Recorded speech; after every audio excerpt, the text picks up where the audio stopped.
He was 70 years old. She was just 25. People laughed. People judged. They said it would never last. But they were wrong. Because not only did they stay together, they built a life, had 5 children, and created a love that most people only dream about. This is not just a story about age. This is about strength, healing, and the power of second chances. You are about to hear the unbelievable true story of how a man who lost everything found love again and discovered the one secret that kept him strong when the world expected him to fall.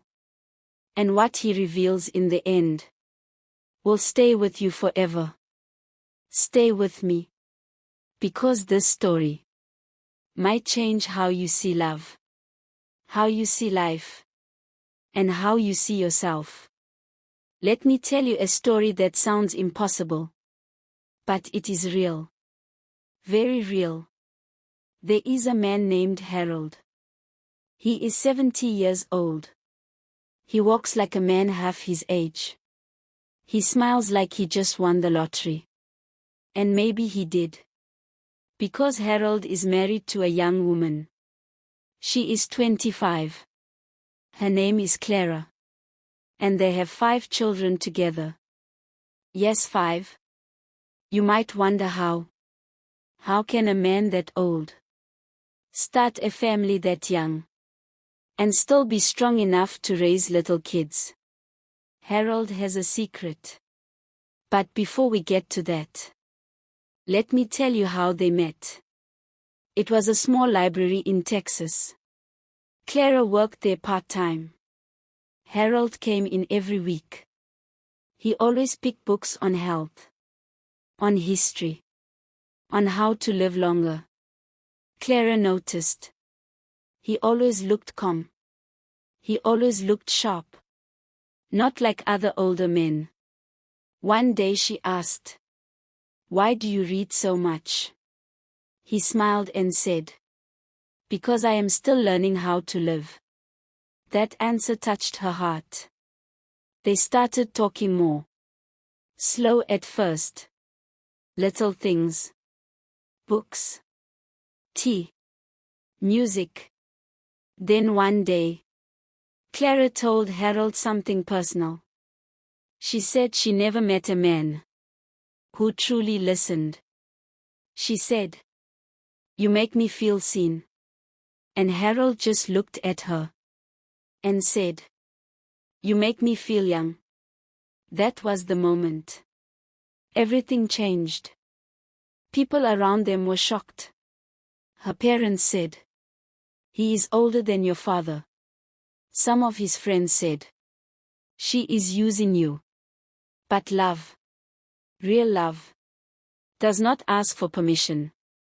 They got married quietly. Just a small group. Few friends. No fancy halls. No cameras. Just vows from the heart. After 1 year, they had their first child. Then another. Then 3 more. 5 kids. All under 10 now. Harold wakes up early. Every single day. Makes breakfast. Plays with his children. Carries them. Runs with them. Reads bedtime stories. No one can believe it. How does he do it? What keeps him strong? What is his secret? Now let me tell you. Harold does not take magic pills. He does not go to the gym for hours. He does something far more powerful. Something most people ignore. But before I reveal it, you need to understand one more thing. Harold hides something.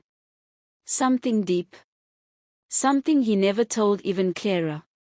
And when she found out, it almost broke them apart. What was it? Why did he keep it hidden? And how did it change everything? Clara was folding laundry one evening. The kids were asleep. Harold was sitting on the porch, staring into the night sky. She walked over to him, gently placed her hand on his shoulder. She asked him, "Why do you always get quiet when the stars come out?"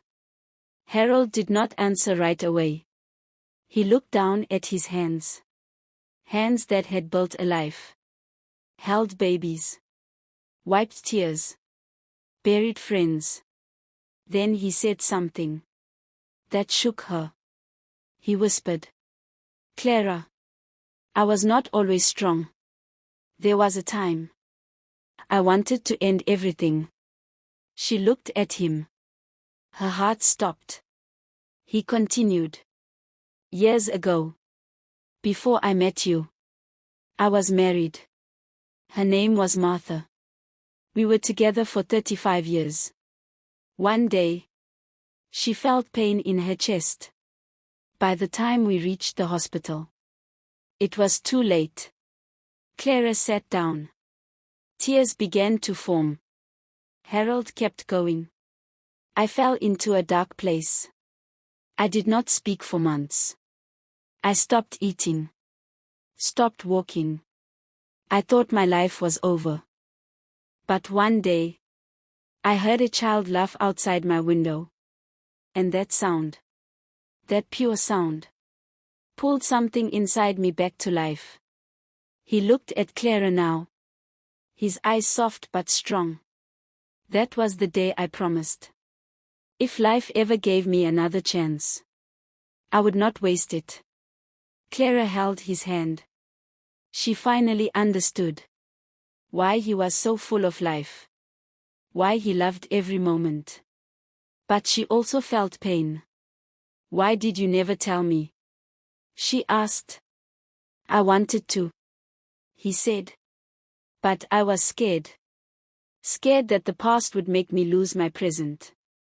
Clara hugged him tight, as if her arms could carry his pain. That night, they cried together. But not out of sadness. Out of healing. In the days that followed, their bond grew even stronger. Harold began to open up more. And one morning, while feeding the twins, he finally told her his secret. The real reason why he was still strong. Still full of energy. Still alive in every way. He said, "It is not food. It is not medicine. It is not even love. It is something else. Something anyone can do. But most people forget. It is the one thing that gave him life. After he lost everything. And just when Clara thought she had heard it all, Harold stood up and walked to the bedroom. He came back, holding something wrapped in an old cloth. He said, This is what saved me. This is what gave me the strength to live again, to love again, to be a father again." Clara opened it. Her eyes widened. Her breath caught. What was inside that cloth? And why did Harold call it his reason to live? Clara sat there frozen. Her hands slowly unwrapped the old cloth. It felt heavy. Not in weight, but in meaning. Inside was a photo. A small black and white photo. Faded at the edges. Worn from time. It showed a younger Harold. Maybe in his 30s. Standing beside a woman. Her smile was wide. Her eyes full of light. In her arms, a baby girl. Harold looked at Clara. That was Martha. And that was our daughter Emily. Clara's eyes filled again. She had never seen Harold this vulnerable. He took a deep breath. They died 6 months apart. Martha from the heart attack. Emily in a car accident. She was only 12. Clara covered her mouth. Tears rolled down her cheeks. Harold continued. After I lost them, I used to hold this photo every night. I would stare at it for hours. Sometimes I would talk to it. Sometimes I would scream. Other times I would just sit in silence. One day I stopped crying. I looked at this photo. And I said to myself, Harold, you are still here. You are still breathing. So live. Live for them. Live for the daughter you lost. Live for the love you had. Live so that one day you can give that love again. Clara whispered. And that is why you are strong. He nodded. Yes. Strength is not in your arms. It is not in your bones. It is in your heart. It is in how much you carry. And still choose to stand. Since then, every morning, before I start my day, I look at this photo. And I whisper. Thank you. You gave me the strength to love again. Clara held him. Her face pressed to his chest. And she said, Harold, you gave me the gift of knowing what love really means. That night, they placed the photo by the bed. Not hidden in a drawer anymore. But standing proud. Like a piece of his soul. Now part of their home. The days that followed were full of light. Harold seemed even stronger. He played longer with the kids. He sang louder. He laughed deeper. But then, something happened. Something unexpected. Something that tested everything. One morning, Harold did not wake up early. He did not come down for breakfast. Clara called his name. No answer. She walked upstairs. Slowly. Her heart beating fast. She opened the door. And saw him sitting at the edge of the bed. His face pale. His hands shaking. She rushed to him. Harold. What is wrong? Are you okay? He looked up. His eyes full of fear. And said 4 words. That shook her to the core. Something is very wrong. What happened to Harold? Was it his heart? Was it his past catching up? Or was it something else entirely? Clara rushed to his side. She held his hand. It felt cold. Not like before. Harold was sweating. His breathing was slow. But shaky. She asked again. Harold. Tell me. What is wrong? He tried to speak. But his voice cracked. Finally. He said. I cannot feel my left arm. Clara's heart dropped. She had read about strokes before. She knew this was serious. Without wasting a second, she called for help. The ambulance came fast. The kids were crying. They had never seen Harold like this. At the hospital, doctors ran tests. Clara sat alone in the waiting room. Her hands would not stop shaking. She kept thinking. Please God. Not now.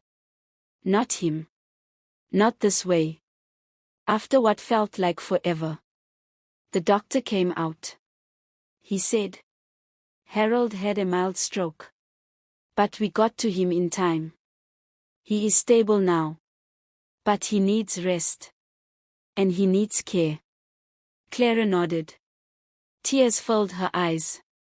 She felt weak. But she knew she had to be strong now. For him. For their children. For the love they built. She walked into the room. Harold was lying in bed. Wires connected to his chest. Machines beeping softly. He looked up at her. His eyes tired. But still full of love. Clara smiled. And whispered. You are still here. That is all that matters. He took her hand. And said. I am sorry. I never wanted you to see me like this. Clara shook her head. No. You showed me strength. Now let me show you mine. For the next few weeks, Clara became his shadow. She helped him walk, helped him eat, read to him, sang to him. The kids drew pictures, hung them on the wall. Harold smiled each time he saw them. That photo of Martha and Emily was still by his bed. But now, next to it, was a picture of Clara, holding all 5 kids. One day, as Clara was helping Harold sit up, he looked at her and said something soft. He said, "Do you still want this life? Even now? Even with this?" She knelt beside him, looked deep into his eyes, and said, "I do not want it. I choose it. I choose you."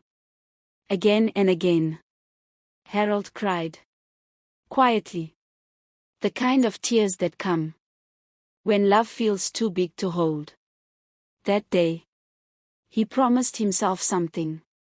If he could get back on his feet, he would do one final thing. One big thing. That would change everything. Clara did not know what it was. But she saw it in his eyes. That fire was back.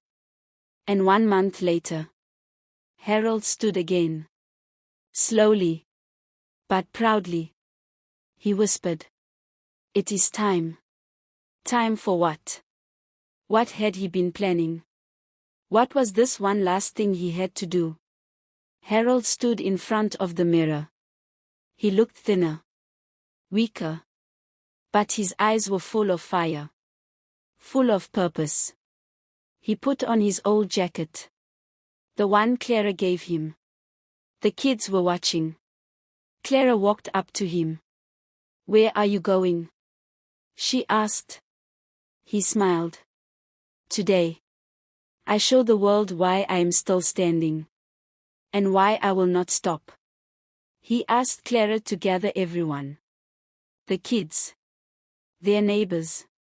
Even some of Harold's old friends. They met in the backyard. It was sunny. Quiet. Clara helped Harold to a chair. He looked around at the faces. All waiting. All wondering. He cleared his throat. His voice was soft. But steady. He said, "Most people think strength comes from muscles. From youth. From health. But that is not true. Strength comes from pain. And what you do with it. Strength is when you lose the love of your life. And still open your heart again." He looked at Clara. Then at the kids. "I should not be here. By science. By logic. By age. I should have faded years ago. But I made a choice. I chose to live. Fully. Even with the scars." He stood up slowly. Clara reached out. But he waved her hand away gently. "Let me," he said. "I need them to see." He took 3 small steps forward. Everyone held their breath. He raised his hand. And held up that same photo. The one of Martha and Emily. "This is what broke me," he said. "And this is what saved me." He turned to Clara. "You brought me back. You gave me a second life. And these 5 little miracles." He pointed at the children. "They gave me a reason to fight. And now, I want to give something back." Clara was confused. The crowd was silent. Harold reached into his pocket. And pulled out an envelope. "I have written a letter. To every child without a father. To every woman who lost hope. To every man who thinks his life is over after 70. He turned to the crowd. "I am starting something. A home. For lost hearts. A place for second chances. A place where stories like mine can begin again. Clara covered her mouth. Tears fell. The kids clapped. Harold smiled. That, he whispered. That is my secret. Keep giving. Keep loving. Keep going. No matter what. Everyone stood. They hugged him. Clapped. Laughed. Cried. That evening, as the sun set, Harold sat beside Clara. The kids ran in the yard. The wind was soft. The sky was gold. Clara asked, "Are you tired?" Harold smiled. "No. I feel brand new."